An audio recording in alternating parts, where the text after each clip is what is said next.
An old village, Kusumpur, surrounded by fields, broken roads, and after nightfall, a silence so deep it felt, like everything was under the grip of a dark, unseen force. For days now, people had been vanishing one by one. No screams, no struggle, only this, a black burn mark. On the ground each morning, Ramkalawan was the first, a farmer. He went to check his fields after dinner and never came back. His food was still warm. Then Savitri, a young mother, then old Kailash, then the school teacher. 5 people in 7 nights. The village stopped breathing. After dark, no one dared step outside. Every door was bolted, every window sealed. The village had turned into a collection of frightened cages. Veerendra had built his life in the city, far away from Kusumpur's dust and memories. But death doesn't ask permission. His father was gone, and the ancestral land needed his presence. He hadn't been back in years. There were reasons for that. Reasons he didn't like to think about. But now, he had no choice. The evening sky was hazy. The roads grew emptier with every kilometer. And as the city lights disappeared, behind him, so did every sense of safety. The driver hadn't said a word for 30 minutes. Then, just once, he spoke. "Sir, whatever you need to do there, do it by day. Please try not to go outside at night." Veerendra forced a smile. But the driver's eyes, he couldn't forget them. There was no superstition in them, only genuine terror. Between the trees along the road, strange shadows, standing still where nothing should be standing, watching. The driver suddenly slowed. Veerendra leaned forward, but the road was empty again, as if nothing had ever been there. The village boundary, a dead crow lying at its base, as if the air here killed things faster. The village square, once full of noise and life, now looked like the set of a nightmare. Not a soul in sight.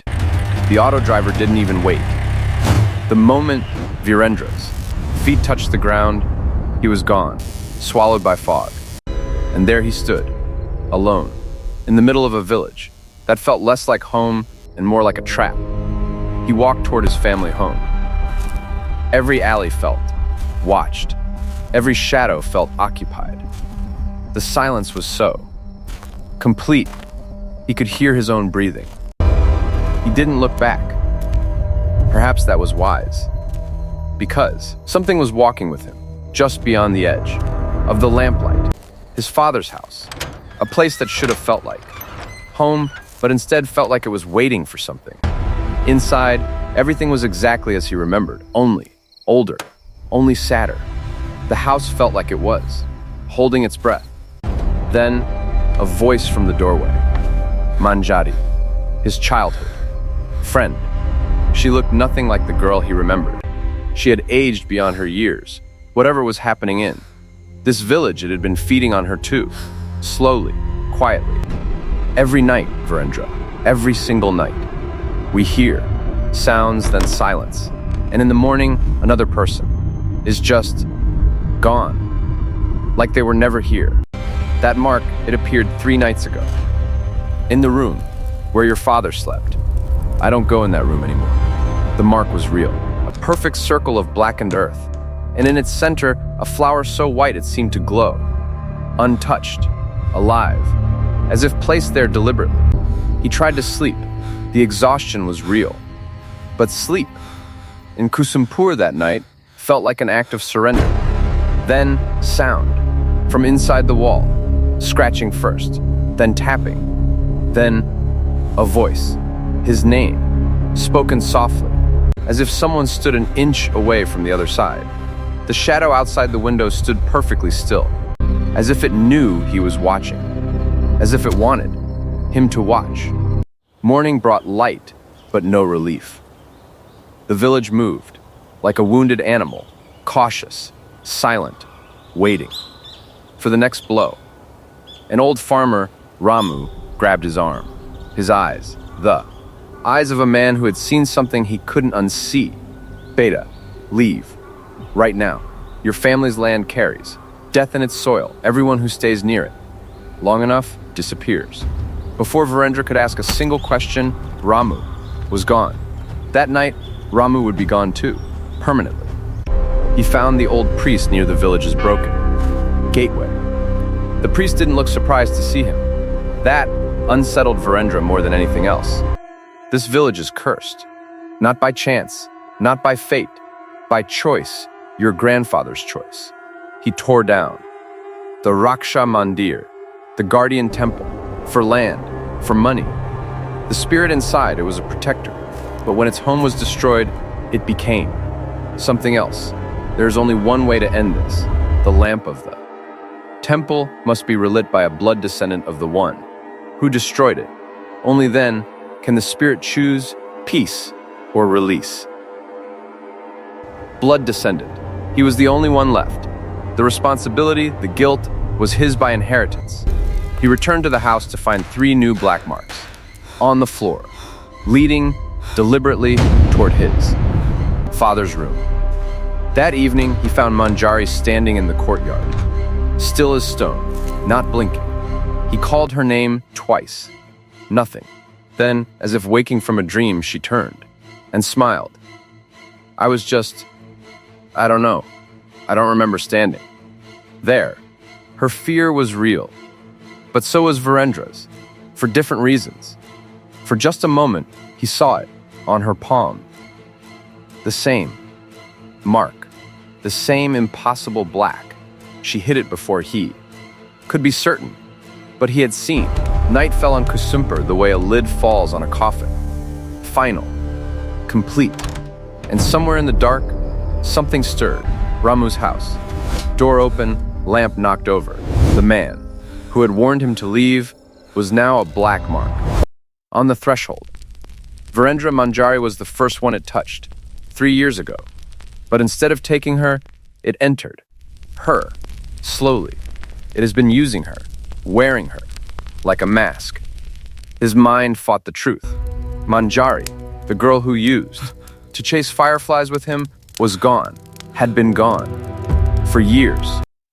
There was only one way to end this. He had to go to the temple ruins. Whatever happened after, it was better than another morning of black marks. Word spread fast. The villagers came out for the first time in days. An old woman wept at his sleeve. A child hid behind a post, watching with wide eyes. He walked through them. Their prayers followed him. Into the dark, the only armor he had. The field was different at night. The fog here was denser. The weeds seemed to lean away from the ruins, as if even they feared the center. And there it was, the temple's original lamp, covered in dust, cracked, but whole, waiting for him, for this exact moment. As his fingers neared the lamp, the air changed. It grew warm. Something ancient recognized him. The flame rose, and the earth beneath him remembered. The ruins shook. The fog spiraled inward. The ancient stones groaned as if waking from a century of sleep. And then, silence. A wrong silence.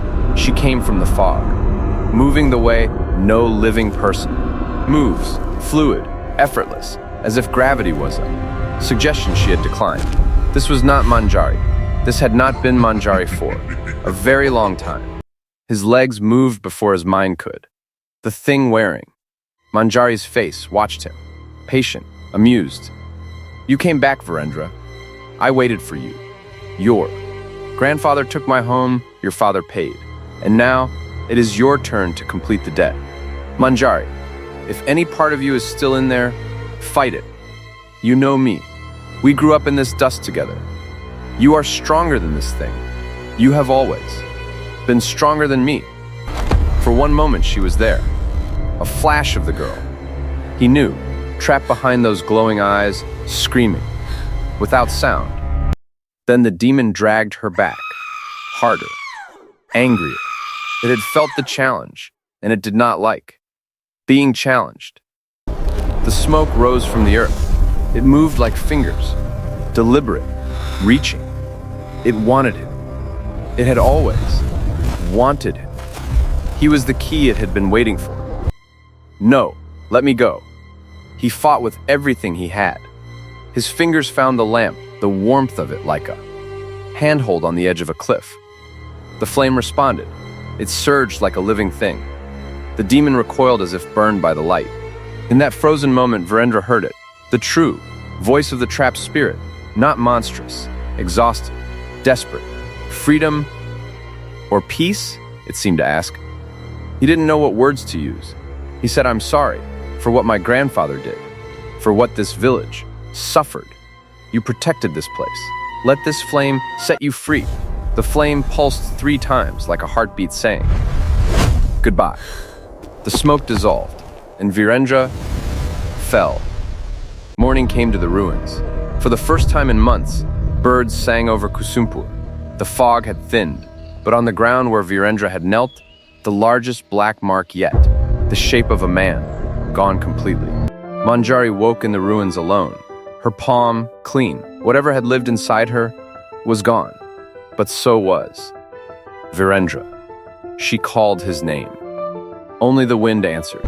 That night, the village was still silent, but the silence had changed. No one disappeared. Whatever had. Haunted Kusumpur was gone, or satisfied, or simply waiting. Kusumpur still stands. The fog still comes.